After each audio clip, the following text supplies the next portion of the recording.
wanted to learn the rules before I could break them, which is one of my favorite sayings. There's this evolution happening in you where you're like, I want to try something new.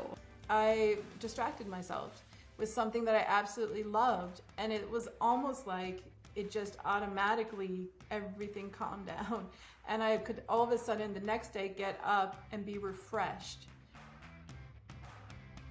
Welcome to today's show. Can you just feel the creative juices bubbling for the upcoming summer season ahead of you? Do you have anything exciting on the go that you're going to tackle this summer? Some projects, or maybe it's just a really fun camping trip that you're going to get inspiration from. What's on the horizon for you, Charla?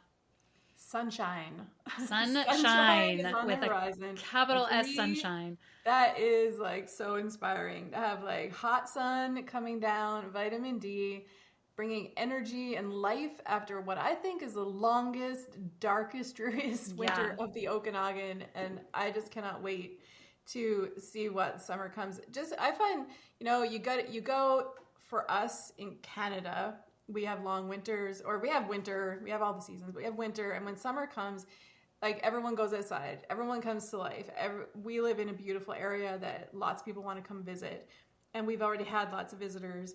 And you just like energy, there's just so much energy. And I like to soak all that in and see what happens creatively in the fall, because that's kind of then where all that energy comes back out, right? Us artists need to soak things in, process them, figure them out kind of somewhere deep inside our soul, and then let it come out in our creative endeavors. And in the summer, I don't always have lots of time to make things because I want to be outside, I want to be swimming, camping, visiting.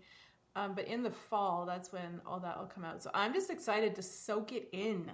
Yeah, absolutely. The season of soaking and just getting that inspiration.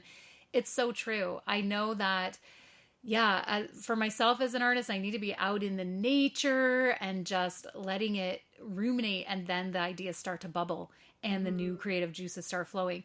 So over the winter, we had some amazing podcasts about just everything from skill building and challenges, and a little bit of news on the Bold School community, what's happening on the inside of our classes and the challenges in the community.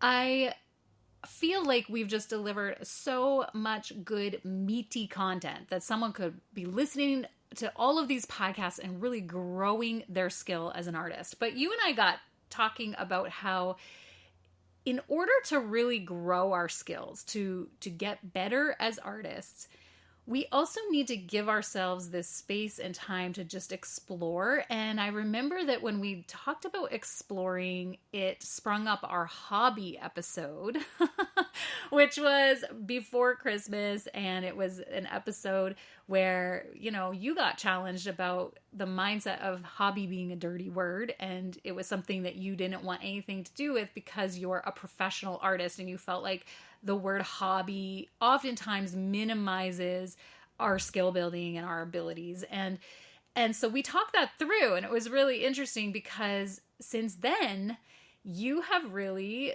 separated a part of your life to be sacred for hobby. And it's a little bit different than your professional life. It's a space that you can just play and not feel the pressure of the performance that our other professional art, often imposes on us. And so, do you want to tell us all what you've been hobbying around with a little bit there, Charla? Well, I think even more important than what I've been hobbying with is that I've actually found myself telling people, you need a hobby. So like, you've done a 180 here, because coming out. Hobby was a dirty word, and now she's like, you need a hobby. Yeah, and it's almost like, you need a hobby. I'm like, oh, sorry, I didn't mean to say that. But I'm like, I'm like, I need to be able to explain myself after I use that word. Mm-hmm. But I see like how much it's like, I don't even know the right way to say it, but just change things for me in general, just my own personal person, my own health, I guess, mental health, if you want to say that. Like, it's just better overall, let alone how much has changed my art, being free to hobby. And I think it was a year ago, it was like it was probably more than a year ago. It was last winter, spring, where I started to delve into the using markers and sketching. And that was when I started realizing I was using those for practice, but it started to become its own medium and its own art form for me using alcohol ink markers. And I started realizing that I don't need to just paint. I can hobby, and it doesn't have to be my practice, and it doesn't have to be work, or I don't have to make money off it or whatever. You can listen to those episodes where we talk about all that stuff. And then it just opened up the world of maybe I can do other things I've really wanted to do. You started to dream again is what I noticed. And I had permission. I always think in my soul that Marijanel gave me the permission I needed to try things. And now I'm like, I keep asking you, like, can I try this? Can I do something else? Because now I'm afraid I'm going to stop painting and only hobby. And I'll say, only if you get on the podcast, then I give you permission. Only if I talk about it. So I've given myself permission to try new things. And the one thing, I still am using my markers. I'm sketching more and all of those types of things. I've even started sketching and drawing different subject matters, which has been really interesting and challenging. I got oil paints again after we had our newest artist at Bold School came and brought oil paint medium into Bold School with landscape. And I purposely left the paint from the shooting sessions, the class shooting sessions. I purposely left the paint at Charla's house so that she didn't have the excuse to say, I don't have oil paint. I'm like, yes, you do have oil paint. And I started playing with it, and I love it. I used to use oil paint way back in the day, and I've forgotten how to use oil paint, so I need to learn. And I think that that oil paint will actually become part of my practice one day. But for me, especially as a teacher, it's been really good because I'm recognizing that I have to learn. I have to learn the techniques again. I have to practice, and it's time consuming. So for now, it's still a hobby, but I do think that one will very intentionally move into my art practice eventually. But there's one thing that I think you're trying to get at that I've been... You know it. I got into over Christmas was the art of miniature making. And a lot of people just call it doll houses, but miniatures is kind of the word that I use. And it kind of has been something I've posted other people's miniature work on my Instagram, and like I've been wanting to buy these little tiny, like I remember seeing these little art palettes and paint palettes and stuff, and I wanted to buy them, and I didn't even know where to buy them, because now I've learned that people do make them and sell them, but they make limited amounts and they sell it really fast, so they are hard to find.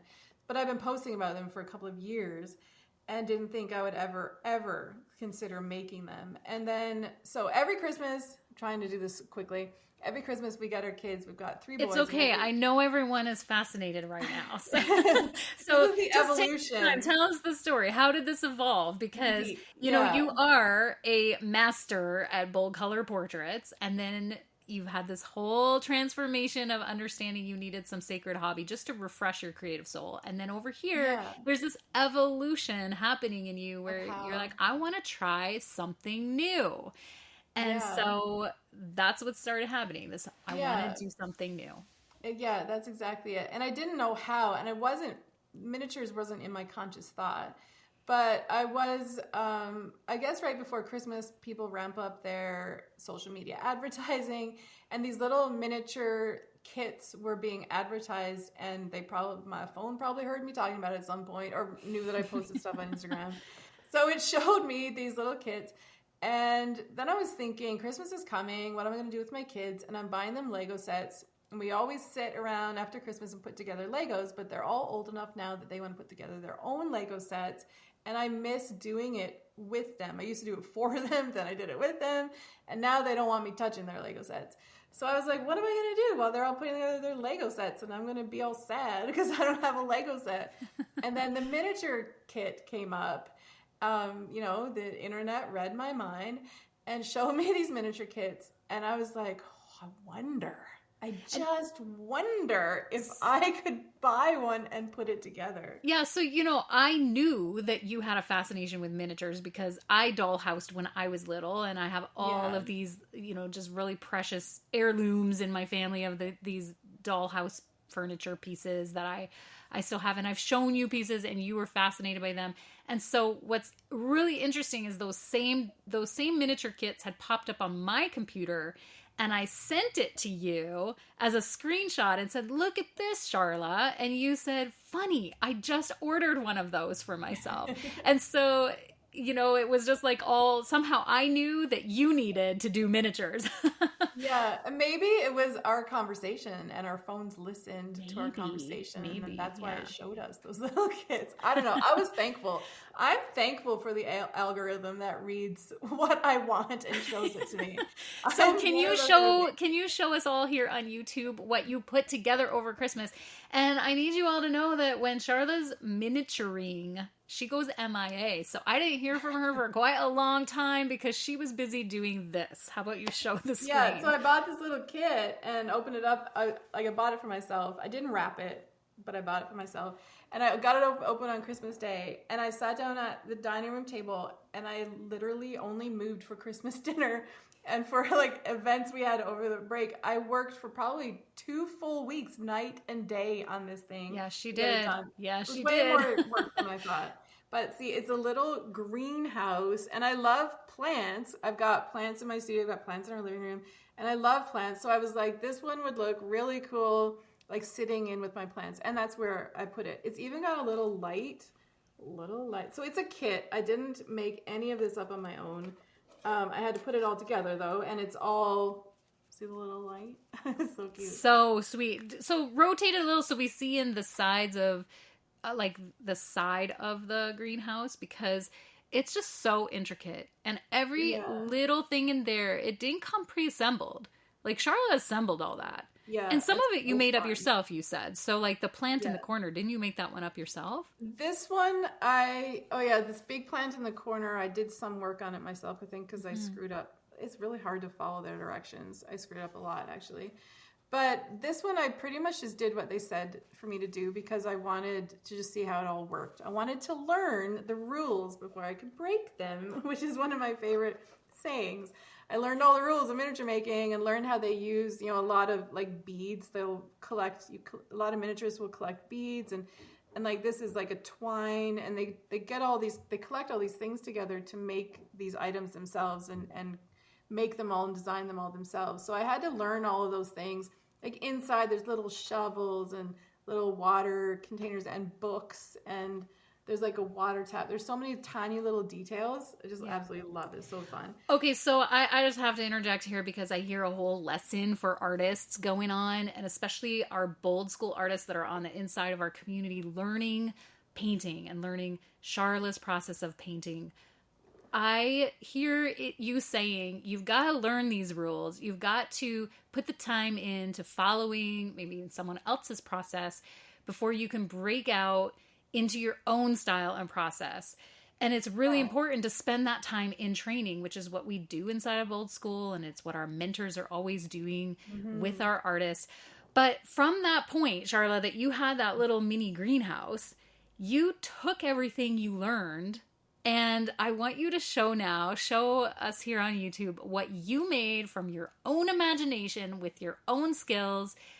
Something that it's just like Precious is going to blow artists away. Like anybody out there who's a painter, who's interested at all, you're just going to love this. But there was like a middle step. I went from I bought this little kit at Christmas time and I put it together exactly as they told me to do it, except for a 1,000 mistakes that I made.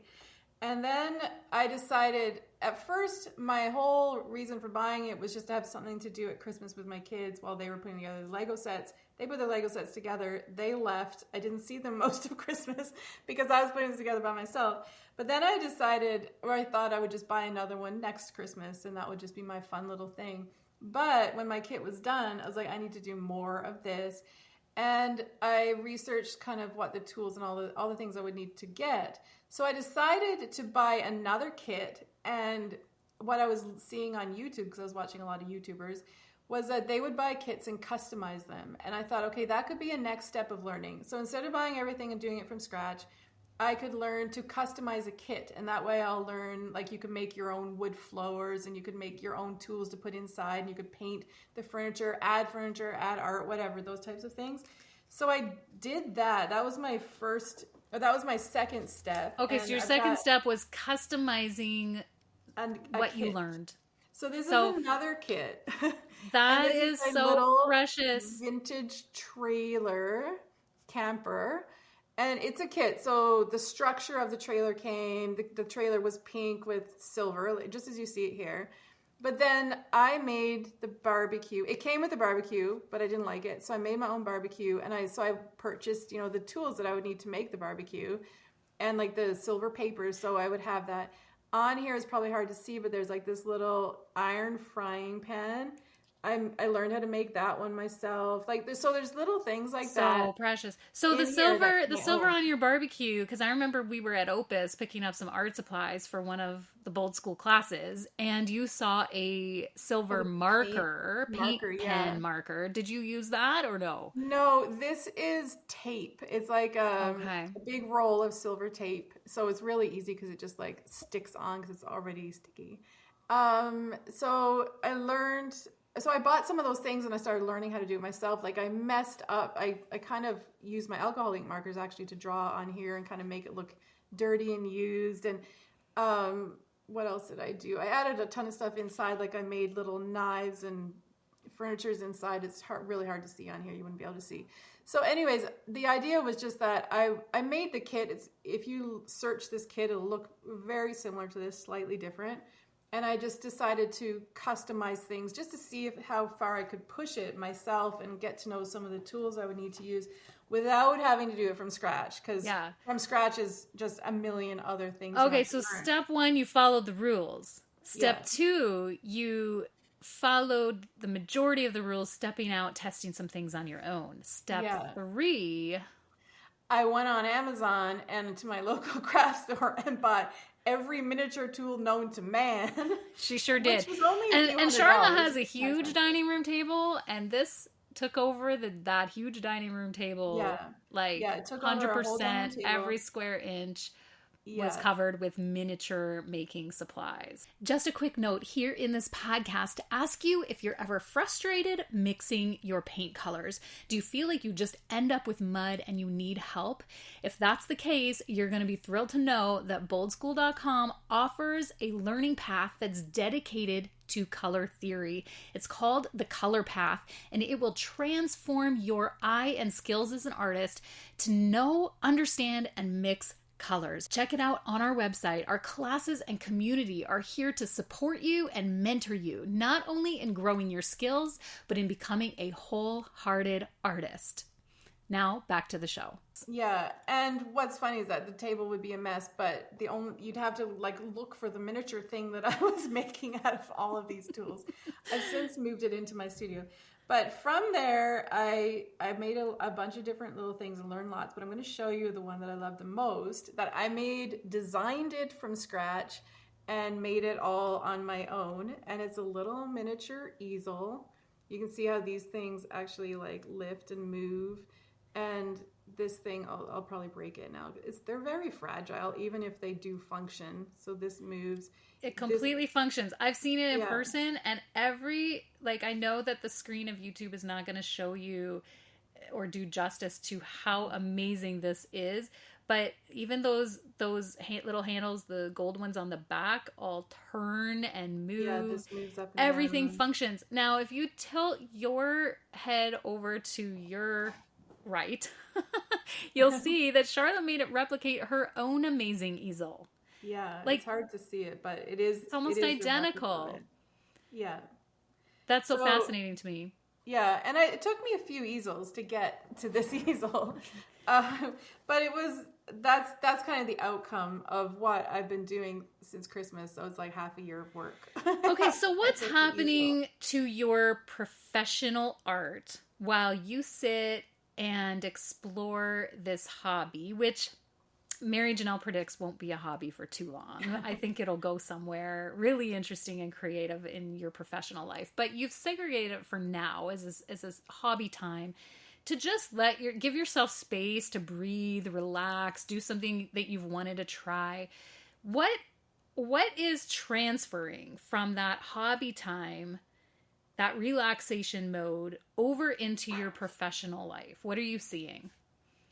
Well, I think I don't know. I don't know if I put them into words. Really put it into words. I do miniature making at night, like after supper. As soon as supper's done, I go and sit at the table. Sometimes till 11 or 12 o'clock at night.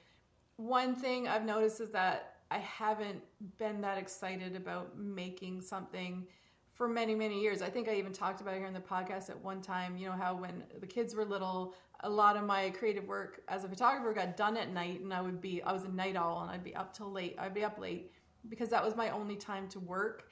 And now it's changed. My work habits have changed, and I rather work in the mornings, and the kids are older now, and I can work during the day. What I realized was that I still have that same like creative vigor, I guess you could say, because as soon as I sit down knowing that I'm not going to be doing this during the day because I have a business to run, I would stay up so late working on these night after night, trying to get this easel done, because it would probably took a week or 10 days to get that easel done, to create that easel. And I wanted it done, and I still had that same drive. So it was kind of exciting to see that drive, that creative drive come alive for something that I was absolutely loving, and finding that everybody loves them. Like everybody would come into the house and be like, I would tell them what I was doing. They'd want to see it and touch it. Young, old, men, women, everybody loved it, and it would bring something alive in them. So it sparks joy. It sparks joy in people. Yeah. And I could talk about miniatures too, like why. I've been really intrigued by why those things why miniatures spark joy in really everybody who sees them. But just in general, having another practice. I also love embroidering at night. I embroider my art at night as well, and I'm sketching and all those types of things. But this kind of brought this new joy. And what it did it actually started making, I haven't quite figured this out yet. Maybe somebody will enlighten us who's watching. But it started, and maybe Marijanel will enlighten me. It started igniting excitement to paint again, to want my painting. Like I've talked about this here up to about a year ago. I was really not painting a lot. My business had taken over, and that's just the season. It's normal. It was nothing bad, but my business had really taken over. I was only painting for Bold School, and I had decided that needed to change, and that's kind of where Hobbies came back into my life to kind of as creative outlets. But I was bringing painting back into my regular life and practicing again and doing daily painting and all those types of things. But what I found when I was working on a creative hobby that I was absolutely loving every second that I was doing it, and thinking about it every second that I wasn't, it reignited my love for painting again. It wasn't just that I have to get in the studio and I have to practice and I have to become a better painter because this is what I do. It was, no, I love this. I love painting, and I want to get back in the studio, and I want to paint. And what is the thing that I'm making as a miniaturist? I'm making art studios. Like I'm making little palettes and little tiny paint tubes. And those are the things I want to make right now. That could evolve and change as I grow as a miniaturist. But I love the art practice, and it's ignited a love for all the other things that I do. It's like everything went stagnant at once, and I wondered if I was not wanting to be a painter anymore. But it wasn't that. It was just that I was burning out in general. Yeah, and hobbies are an amazing way to balance the burnout, because they are meant to have no pressure. They're meant to be something that's just special for you and something exploratory. And what's really interesting about being an artist that also needs hobbies is sometimes people just look from the outside and judge and say, well, you just do everything. Can you not figure out what you're doing? But the truth is, some realm of that is usually our profession in the art. And another realm is us balancing and having play. And we talked about that in episodes with the fiber artist and amazing puppet maker, Melissa Nasby, where she says she's a professional mess maker because that's how she fuels her creativity to develop. Like she makes huge life-size animals and fiber sculptures that they're mind-blowing. Some of them look really realistic. And then she has this whole other fantasy side where she creates little worlds and things that are made out of fibers and felting that it just blows your mind to see the like limitless imagination that she has. But she says the number one way she fuels that imagination is just making messes, play.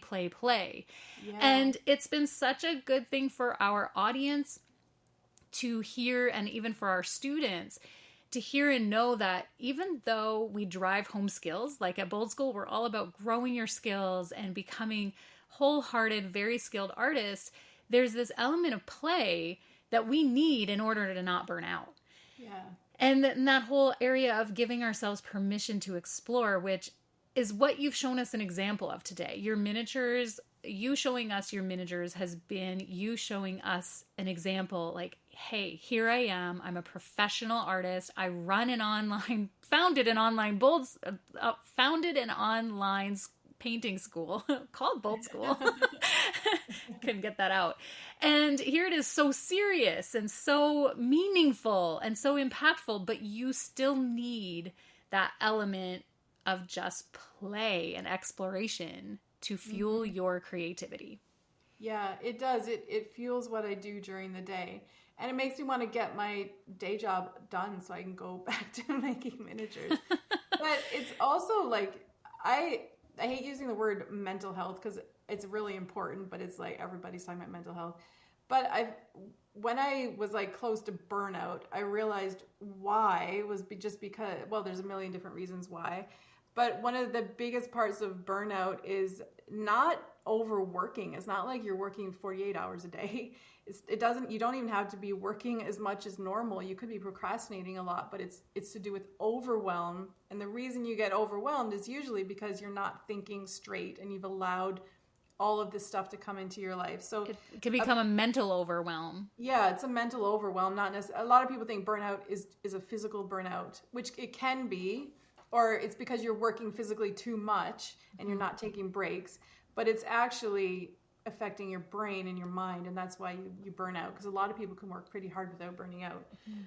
So anyways, part of that is kind of overthinking everything. So I would find that as I was getting closer to full out burnout, I was doing less, and by doing less, I was overthinking everything, and that was making everything more overwhelming.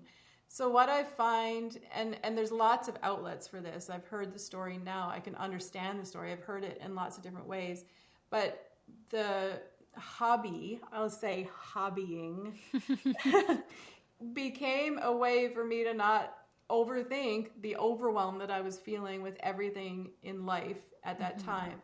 And then because I stopped overthinking at night when I wasn't working and I was tired and feeling guilty for not completing what I needed to get done and thinking about things I needed to do that were never going to get done, instead of worrying about that so much, I distracted myself with something that I absolutely loved. And it was almost like it just automatically, everything calmed down. And I could all of a sudden the next day get up and be refreshed. And probably be more productive. Yeah. And yeah, that's my guess. Yeah. That's how it went. Yeah. So it was a way to kind of get healthy again.